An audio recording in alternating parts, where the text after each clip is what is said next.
Before beginning the story, I'd like to say a big thank you for visiting my new channel. I'm going to be uploading alternate history-related stories every single day. If that sounds good, be sure to leave a like and don't forget to subscribe.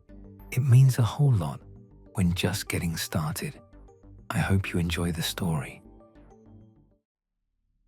11 years on the same rural route teaches you things that aren't in any training manual. You learn which dogs will actually come off the porch and which ones are performing.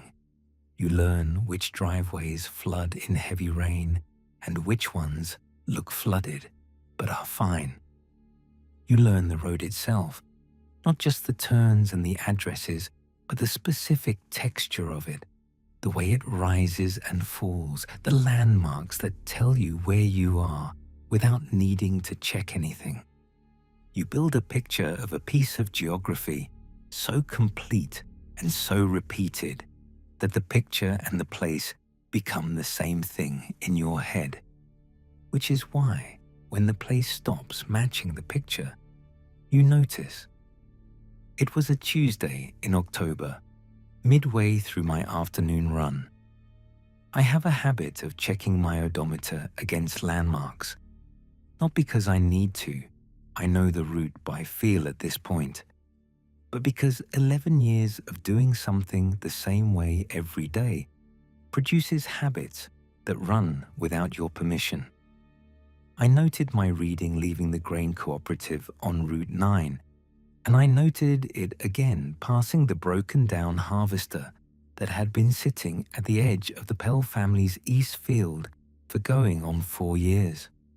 12 miles of county road between those 2 points. I've driven it roughly 11 times a week for 11 years. I know what 12 miles reads on an odometer. My reading said 8. I pulled over and sat there. I looked at the instrument panel. Everything else was reading normally. I looked back down the road the way I'd come, and it looked like the road I knew, the surface patched in the same places, the same gradual curve at the 3-mile mark, the same leaning power pole that the county had been meaning to straighten for as long as I'd been on the route. I noted the discrepancy in my route log as a possible instrument error and finished my deliveries and drove home. The next day, my reading was 8 miles again. The day after that, 8 miles. On Thursday, I signed out a different vehicle from the county fleet, a newer truck that had been serviced the previous month, and I drove the stretch in that. 8 miles. I sat in the borrowed truck at the Pell family's east field and looked at the odometer for a while. Then I drove back to the depot, returned the vehicle, and sat in my own truck in the parking lot, thinking about 4 missing miles. The following Tuesday, I drove the affected stretch at delivery speed, 15-20 miles an hour, with my full attention on the road and everything beside it. The surface was right. The curve at the 3-mile mark was right. The sky was the correct October sky, the specific pale grey of that month in this part of the state. For the first several miles, everything was exactly what it was supposed to be. Then it wasn't. It didn't change dramatically. There was no moment where the road became obviously different. It was more like the way a piece of music can shift into a different key without your realizing it until a note lands wrong. The change happening before the recognition of the change. But once I recognized it, I couldn't stop recognizing it. The fence line on the east side of the road was wrong. The posts were a different style from the ones I knew, a different spacing. The windbreak that ran parallel to the road for a half-mile on the north side was wrong trees. The county road I knew had cottonwoods in that windbreak. These were something darker and more densely branched, a species I couldn't immediately name, and they had no business being in that location. The drainage ditch on the north shoulder ran the wrong direction. I know drainage. 11 years of watching what happens to these roads in a hard rain teaches you where the water goes, and the ditch on the north side of this road ran east toward the low ground near the river. The ditch I was looking at ran west. I pulled over and got out and stood on the road. I was on a county road in a part of the state I had driven 11 times a week for 11 years. I knew what should be visible from this spot. The roof line of the Whitmore barn to the northeast, the red water tower above the tree line marking the edge of the nearest town, the specific angle of the power lines running to the substation. None of those things were visible. What I could see was flat agricultural land running to a tree line to the east, a sky that was the right color, but he felt like the right color applied to the wrong canvas, and a road that went forward and a road that went back, and both of them were roads I was not certain I trusted. I got back in the truck and drove forward and came out the other side into a landscape I recognized, and my odometer was 4 miles short of where it should have been. I spent 2 weeks documenting the shift. That's what I started calling it in my route log, the shift, because I needed a word for it, and that was the most accurate one I had. I drove the affected stretch every day, and I noted where the wrongness began and where it ended, logging the landmarks at each transition point. The transitions moved, not randomly. There was a pattern to it, or the beginning of a pattern, though I couldn't complete it in 2 weeks. Some days, the entry point was at the grain bin on the south side of the road at approximately the 9-mile mark. Other days, it was a 1/4 mile further east, putting it past the grain bin, beginning at a fence corner I'd used as a landmark for years. The exit point moved independently of the entry. The wrong 4 miles were consistent. Same wrong fence, same wrong trees, same drainage running the wrong direction. But where they were inserted into my road changed day to day. On the 9th day, I saw something at the tree line. I was passing through the wrong stretch, driving at normal speed, because I'd learned by then that slowing down didn't help me understand it better and only extended my time inside it, when I saw a shape at the eastern margin, at the far edge of the field where it met the tree line, at the limit of what I could see clearly through the truck window. I registered it as a shape before I registered it as anything more specific, and by the time I'd processed it as something that might require more attention, I was past it. In my mirror, it had moved to the edge of the road. I did not stop. It was closer the next day. Not dramatically, not half the field closer, not close enough to see features or form any clearer picture of what it was, but the distance had decreased in a way that was measurable against the landmarks I'd been logging. It had been at the tree line. Now it was at the margin of the field where the cultivation ended and the grass of the road shoulder began. Same shape, same quality of stillness. Watching the truck the way something watches when the watching is the whole activity. The day after that, it was closer still.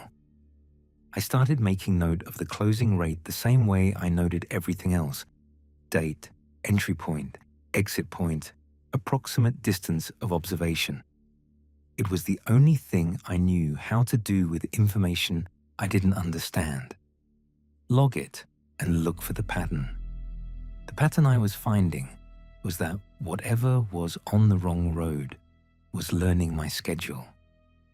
2 weeks into the documentation, I was on a section of route I had verified repeatedly as correct, east of the shift's range, on road I knew with complete certainty, when I saw it at the tree line there, on my road, in a landscape it had no business being in, among the cottonwoods of the correct windbreak, standing at the margin of a field I'd driven past 4,000 times, further away than it had been on the wrong road. But there, I finished my deliveries. I noted the observation in my route log with the same flat language I'd used for everything else. I drove home and pulled into my driveway and sat there for a while before I went inside. The following morning, I went to my supervisor before my shift, and I told him I had a road condition concern on the Route 9 stretch between the grain cooperative and the Pell property.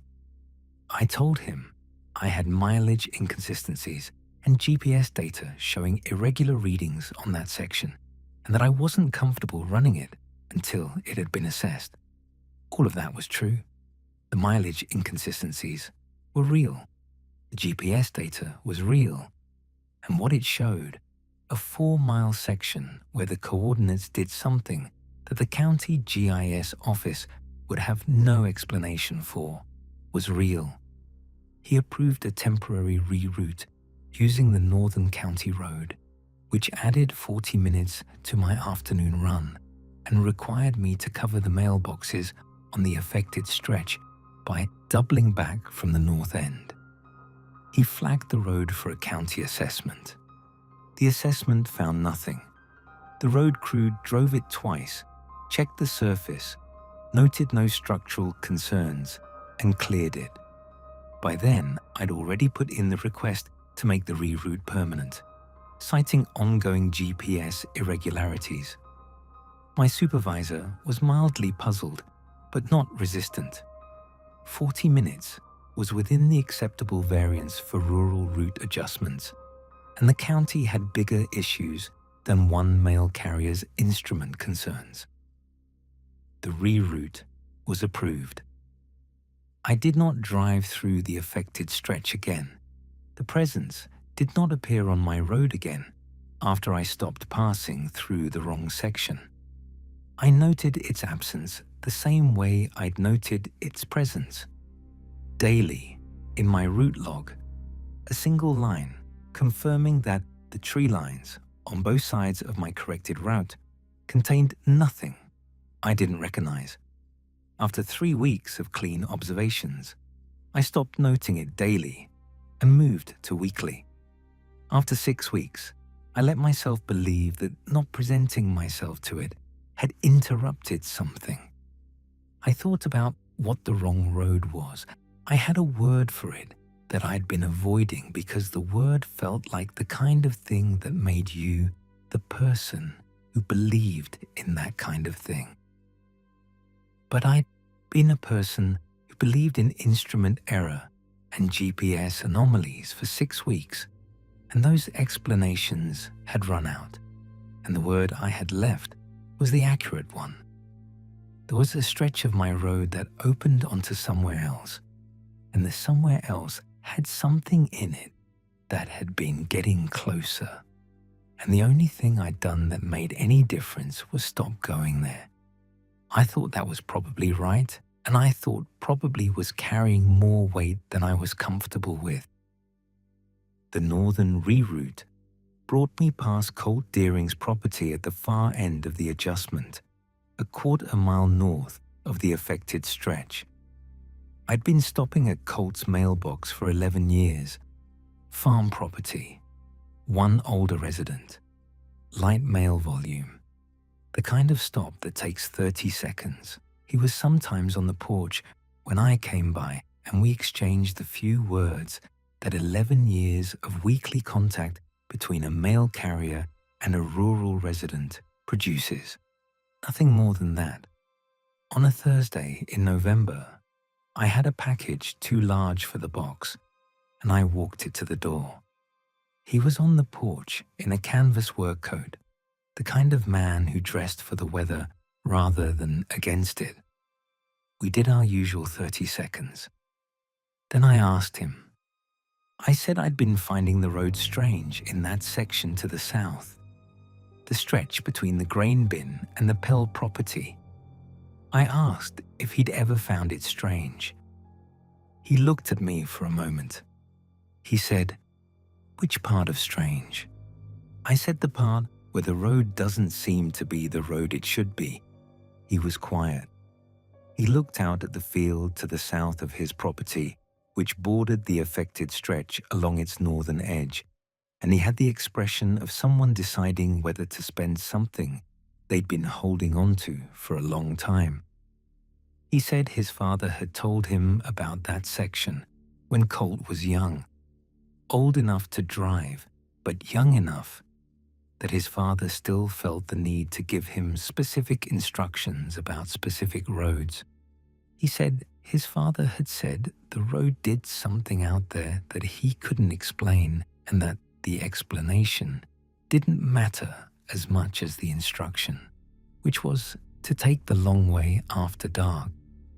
Colt had been taking the long way after dark for 50 years. He said animals avoided that stretch.